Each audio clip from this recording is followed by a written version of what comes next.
आइ हमरा सब कोई के एकटा शादी अटेंड करबाक छलै त हम अविनाश और हमर चाचाजी सब आदमी तैयार भ क बाइक से निकल चुकल शादी अटेंड करे के लेल। त सबसे पहले हमरा सबके जेबाक छलै खजौली में कुछ सामान लेबाक छलै। हम सब रास्ता में निकल रहल छली त देखलिए एकटा डीजे बहुत निक लाग रहल छलै देखे में और साथ ही एकर साउंडो बहुत निक बाज रहल। तब हम सब एकर एंजॉय लेत खजौली में सामान लेत हम सब पहुंच गेली दतुआर और यस हमरा सबके जेबाक छलै कुआर। और कुआर पहुंचेत हमरा सबके पूरा अंधेरा भ गेलै। त सबसे पहले पहुंचली घर ल त हमरा सबके एलईडी गेट देखायल बहुत निक लाग रहल छलै और साथे रोड काते लड़ी से लटकल छलै इहो सब बहुत निक लाग रहल छलै। त ई सब देखैत हम सब डायरेक्ट पहुंच गेली पंडाल में और अतः के डेकोरेशन देखैत हम सब चल गेली भोज खाय और भोज के लास्ट तो जी चले कि हम सब आयल चलिए लेट तै द्वारा हम सब चल गेली भोज खाय। तब हम सब पूरा टाइट से खा लेली कि एक के बाद शायदे मौका मिलते खाए के पूरा मिठाई उठाई पूरा टाइट से खा लेली। चल गेली आंगन के तैयारी देखे ला। आंगन में देखली मरवा के पूरा डेकोरेशन भ चुकल छलै खाली नाम लिखे के बाकी रह गेल छलै। अतबे देखते ताय पता चलल बरियाती चले ले त हम सब चल गेली दरवाजा पर बरियाती के स्वागत। तब दूल्हा राजा के गाड़ी एकदम दरवाजा के नजदीक चले ले त परछन हुआ लगल और हम सब चल गेली पंडाल के तरफ नाश्ता पानी के व्यवस्था कइला। त सब के नाश्ता उस्ता बटा गेले।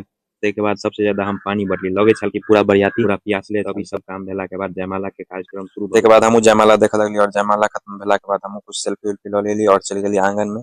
आंगन के विध सब देखेला त ओता सबसे पहले लड़का के चुमाओन भ रहल छले। एके अलावा और बहुत सारा विध भेले त ई सब विध देखे के बाद लड़का के गर्दन में गमछा लगा के मरवा के चारों कात घुमावल गेले और साथ ही नाको पकड़ल गेले। ओय के बाद लावा छिड़ियावल गेले। ते के बाद सिंदूरदान भेले। तभी बियाह ब्लॉग केहन लागल कमेंट में बताएब और साथ ही शेयर कर देबे।